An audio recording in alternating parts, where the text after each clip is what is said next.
Welcome to Unique Connections at the Table. Really pleased that you can join us. And we've got Lisa Lea-Weston with us today from Talking Heads. Welcome, Lisa. Hi, Beverley. Thank you for having me. Good to meet you. Oh, it's an absolute pleasure. So you're the founder director of Talking Heads, and a drama therapist with 25 years experience, 20 years experience as a supervisor.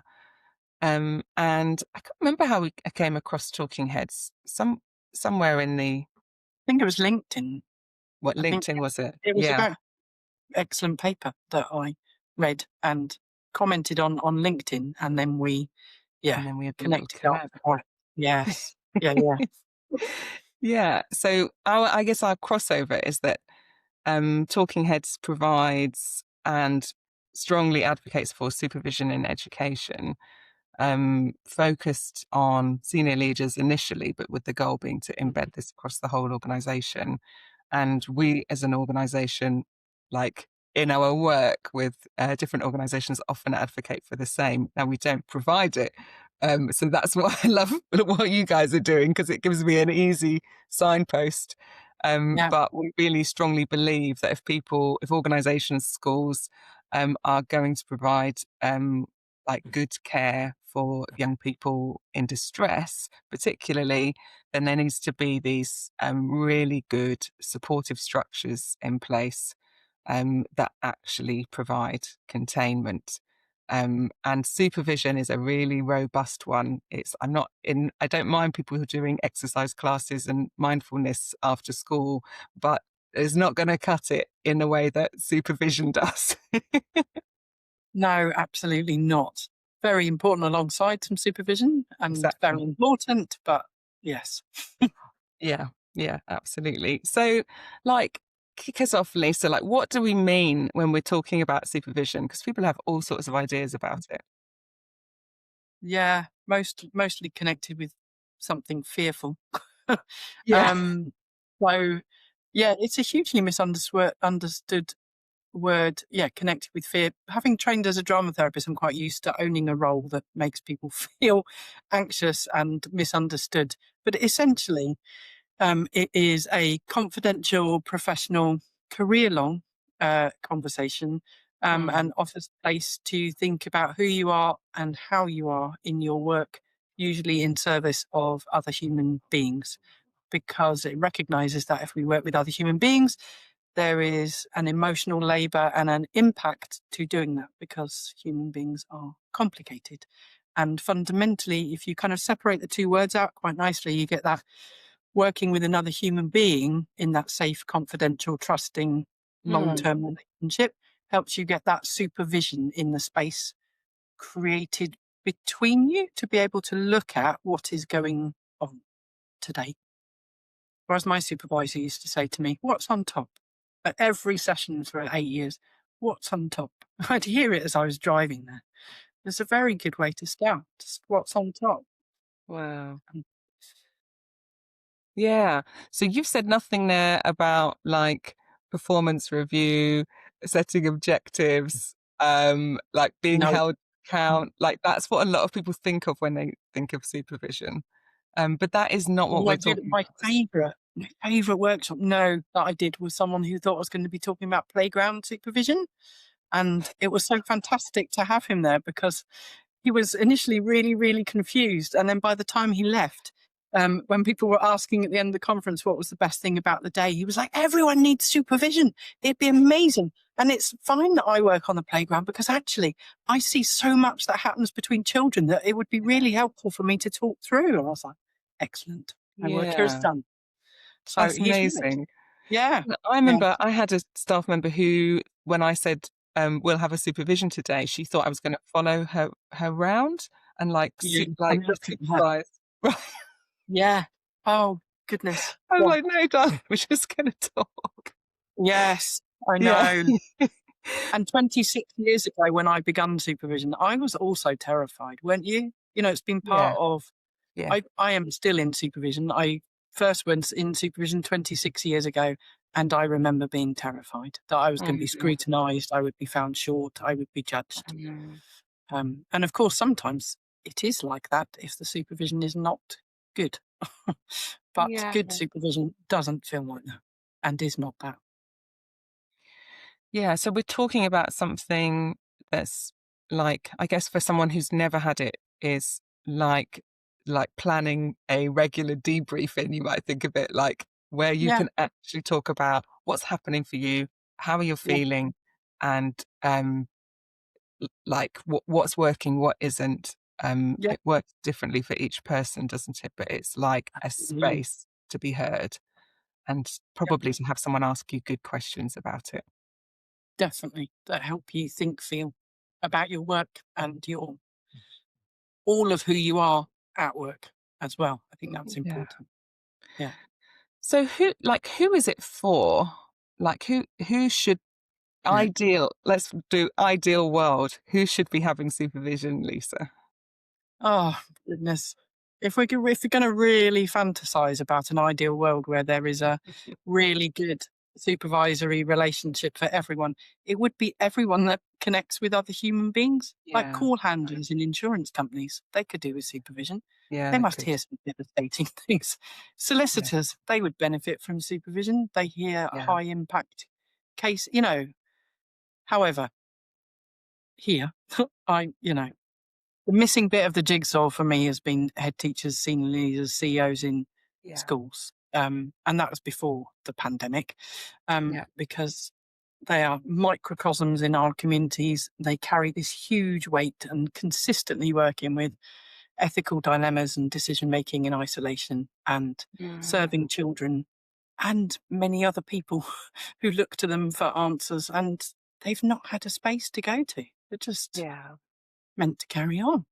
But, going back to your question, most people would have supervision.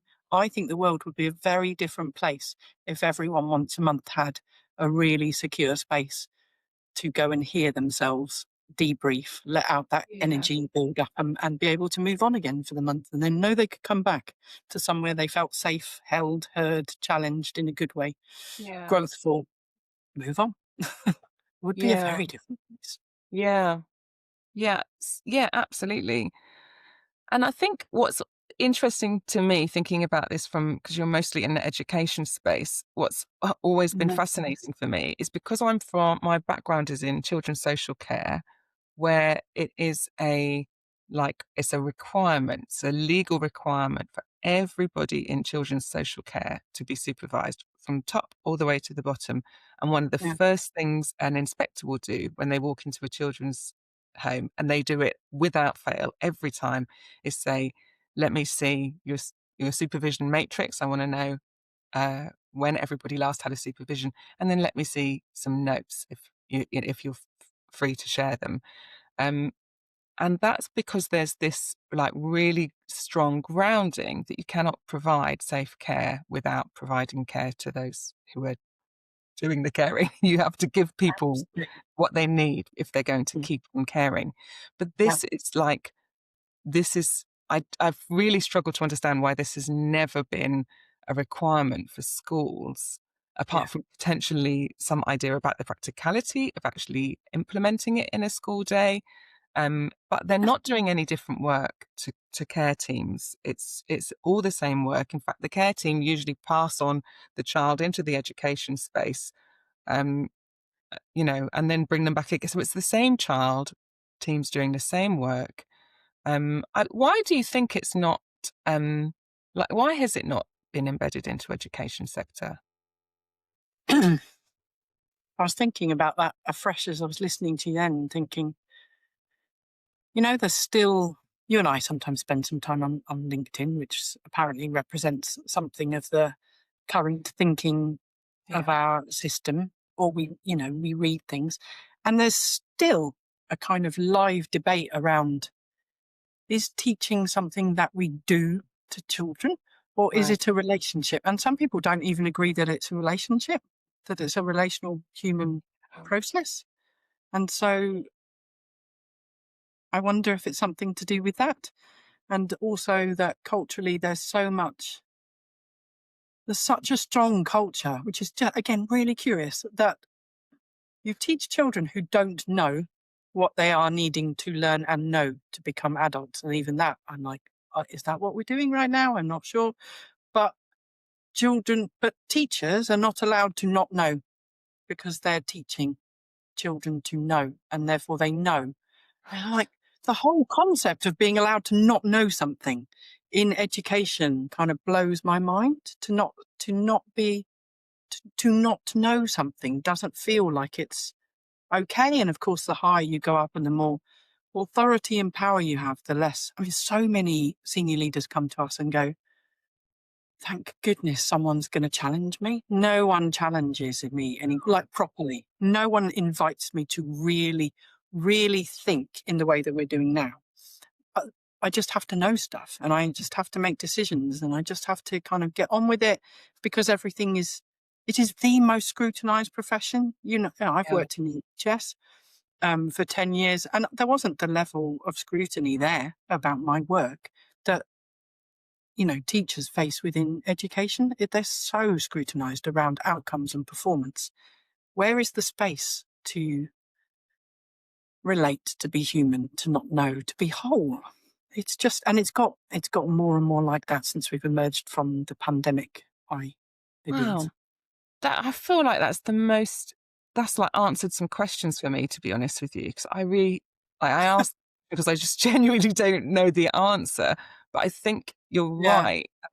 Education has increasingly become about knowing stuff and less about learning. Like I'm Yeah. I remember Yeah. my nieces and nephews at times saying to me as they were in education, I can't I'm really struggling to remember everything that I was taught today. And I was like, you're not trying to why do you think you're trying to remember things? You're not trying to remember things. You're not trying to accrue facts.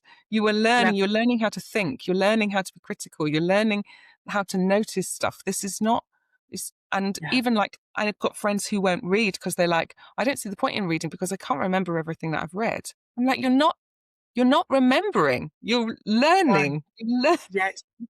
I know. And and I guess you're absolutely right.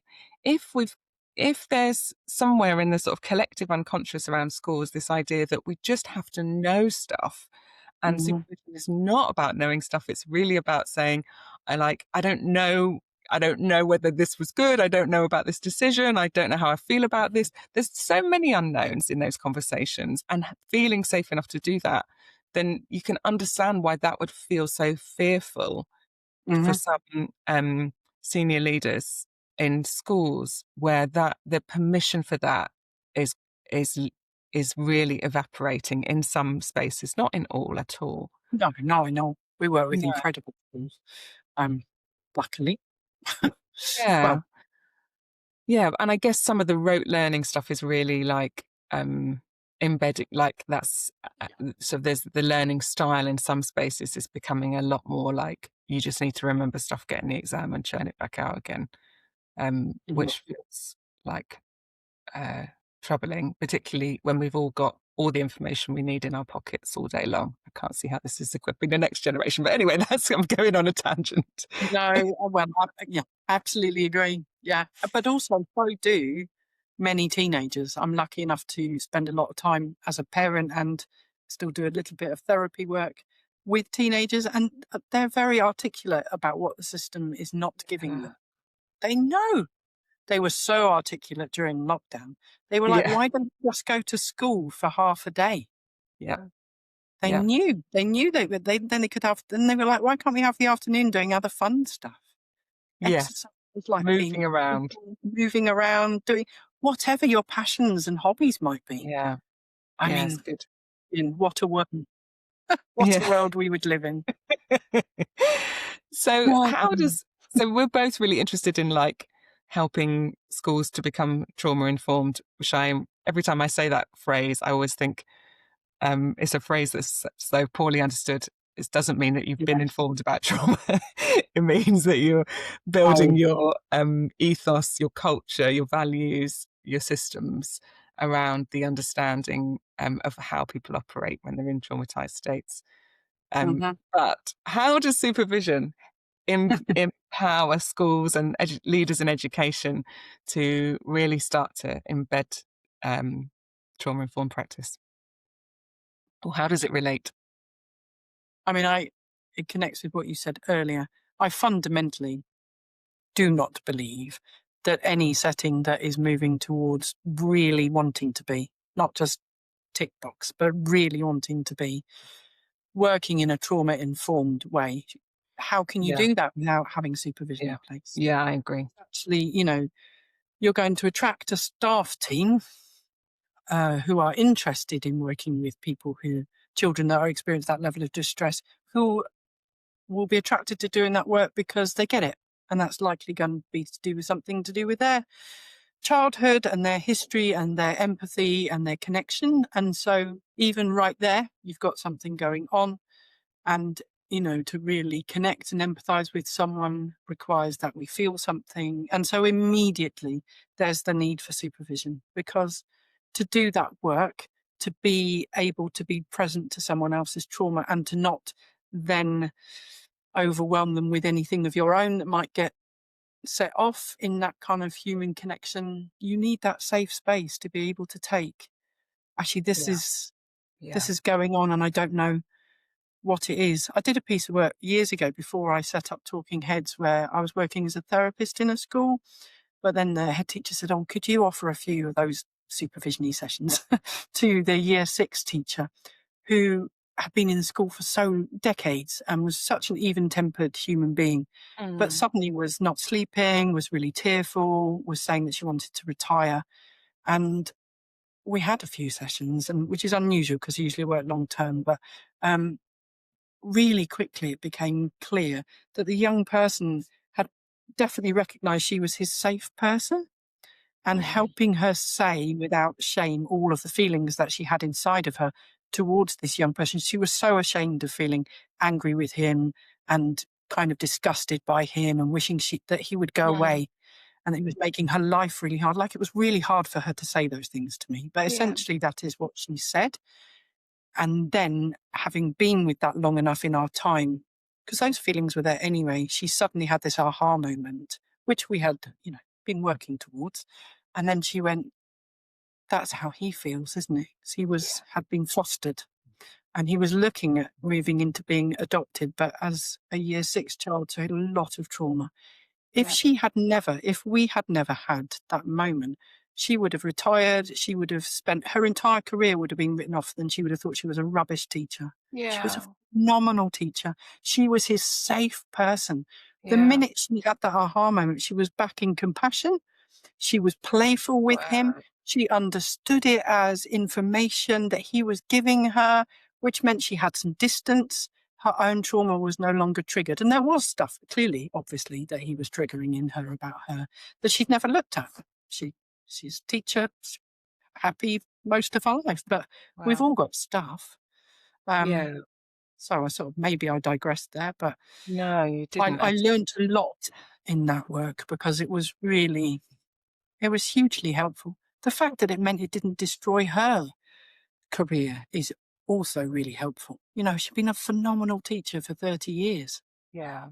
Mm, For that to have been the thing that tipped her into retiring, that would have Yeah. been terrible, let alone Yeah. absolutely the impact on that young person who was never excluded, stayed in school. Amazing. Yeah, yeah, Amazing. That's yeah, that's so helpful, such a helpful story, because the thing about working with people with like at the moment, the thing about working with anything that's people facing work is that some of yeah, those people will be traumatized. And really all we mean by that is that they are carrying overwhelming distress and mhm, emotion that they cannot hold themselves. And when yeah, somebody can't hold their own emotion, this story you just told is classic, isn't yeah, it? That the emotion absolutely. gets projected into someone else who is sympathetic and kind and available to them. And if Hmm. they're not given enough space to understand that, we can start to feel someone else's emotions as our own and Yeah, then make decisions because we yes, feel incompetent or we feel ashamed or we feel disgusted. But it's not our emotion, it's someone mm, else's. And there is no no, way of unraveling that as a lone ranger. That none of us can do this it's by ourselves. impossible. No, it's absolutely impossible. And that was a Yeah. mainstream setting. So Right. actually, if you're working at an SEMH or young Right. people who have kind of barriers around their communication, then actually Yeah. those non-verbal communications, you need bodies to be able to pick up that communication, bodies Yeah. that are Yeah. adults that are regulated and are clear that what they're picking up is information rather than it belonging to them. But as you just said, you cannot do that without a supervision space Yeah. available. Yeah. That's so helpful. That's so helpful. So you were telling me before we started recording about another story about how embedding supervision had impacted the not just the person, but then had this sort of ripple effect into the school itself. Can you share that story again, Lisa? Yeah, so it was sort of a good composite example of a head teacher turning up to her supervision being really embarrassed, a bit ashamed about the fact that she was going to rant and was full of fury and rage um, around the fact that, oh, fury with stakeholders not having done what they needed to do to safeguard children. And Mm. she just was, she, she, just needed to explode. She was like, "This is my safe space." And I was like, "Yes, Yeah. it is." And it all like tumbled out with all the energy of that feeling of fury and rage. Yeah. Um, but as the supervision went along, there comes a point where that, as it's listened and listened and listened and kindly met, it dissipates and That's then right. something else happens. And the minute that something else happens in relationship in your supervision space, what gradually emerged was, but actually, there is something that you can do here. And you can't get there at the beginning. That would have been utterly impossible. You can't get there. But Mm. where we gradually emerged to was that she realized for herself that she could and did have the power to hold those stakeholders to account, that they had not done a good enough job, and Mm. that she could write a blindingly articulate email without all of the fury, rage, and horror that she felt towards them, that just was really clear about, "This is your statutory responsibility. I will see you tomorrow," effectively. And she did. They all came back. They sat round the table. She led that meeting with all of her authority and power. And she therefore facilitated for those children an absolutely good enough ending. She couldn't change the outcome. Those children were still leaving her school. But she Mm. absolutely changed that the rest of her team didn't have sleepless nights because they were empowered to organise goodbyes for those children. They were Yeah. able to encourage the children in the class to recognise children in their class were leaving and to say goodbye. The teachers had it set up that they were going to deliver the cards and the letters that were made to the children in a week's time to let those children know they were still held in mind, that they were thought of, that they were cared about. And the entire senior leadership team and all the teachers acknowledged that that was a good enough ending. Wow. And that's a world of difference between those two children just vanishing. And it happens all the time. So Wow. everyone felt that they had done a good enough job and that they Yeah. had been able to close it down. And Yeah. we can only hope, and you and I have done a lot of therapy work as well, that those children, that will be a little something in their jar one day of goodness, that in a school setting, Yeah. they were held in mind as they went on a transition, that we can only imagine they will go on other transitions at other points in their lives, which are maybe less good. But for Yeah. now, that transition was good, and they literally had those cards as well. So they had kind of transitional objects, which very Wow. important. That's such a powerful story. And like you say, you can't underestimate the power of a good ending, No, particularly for somebody who's traumatized or care experienced or, carrying exactly. those, because they're rare, aren't they? Like it's rare to finish something well, and to It is. mark it in that way. Yeah, yeah, Yeah. Wow, that's a great story. And of course she had and one of the other key aspects of supervision that we haven't really mentioned was that this is because she had regular supervision set up, or yes, she had somewhere to bring it. And yeah, that's a key aspect, isn't it? That we were like again chatting about before, that supervision is it's not a crisis debrief. It's not something you reach out to because you're at the end of yourself. It's something yeah, that is you schedule it in at regular intervals, because and what that does is that when somebody has a moment like that, when they know that they're that they're not coping, they can either reach out to the supervisor and say, "Can we bring it forward?" Or I would Mm. say 9 out of 10, they can think, "I can hold this till Thursday, which is when I'm going to Yes, see so or somebody else." yes, Yeah, absolutely. And that is why I am so passionate about it being regular, not an ad hoc thing that you just fit yeah, in, because that power of it just being able to, yeah, it starts to build power the more you have it, doesn't it? That power yes, to kind of have that conversation with yourself, which yeah, where you're feeling held in mind by the person who holds you, that you feel supported by, you can evaluate that set and it settles you. And you have it power and control to bring something forward or to leave it where it is or to increase frequency and somewhere to put it that isn't at home either. does. Because actually, vicariously, really good supervision is impacting on people's relationships with themselves, people that they love, their life at home. And Yeah, again, you and I know that through experience. It is truly wonderful to be working with so many hundreds of head teachers and kind of getting emails every night. We do kind of going, wow, the power of this is this kind of layered ripple effect. Yes, my work, but actually my marriage or, well, my fact I have space for my children. yeah, It's so often filled with sadness, male and female leaders. It doesn't matter either which way, that kind of sadness around I support everyone else to go to see their children's nativity, but I can't see mine, or, yeah, just I don't have time at home because I'm working till 9 and I work over the weekends. And, yeah, it definitely helped them start to challenge yeah, and make adjustments around that.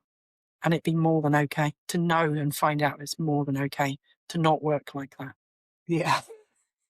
Wow, Yeah. that's major in that sector particularly. Yeah. Um, oh, thanks so much, Lisa. That's been so inspiring. And if there's anyone listening who's in education sector or in fact in another sector and wants to reach out to you, that's like, how would they do that? Just through the website or? Yeah, the website's great. There's a contact form, which, yeah, we're always got an eye on every day. So that's talkingheadsupervision.co.uk. I like talking to people. The whole of Talking Heads is based around this is a human connection. So I do Yeah. all myself and my colleague, we do all the allocation calls. We know our team really well. Everything is about the relationship. So if you want to Mm, phone me because that's what you like, that's fine. And if you want to message on LinkedIn or Instagram, Blue Sky, that's also fine. amazing. Oh, thanks so much for taking the time to share this with us. It's been super helpful.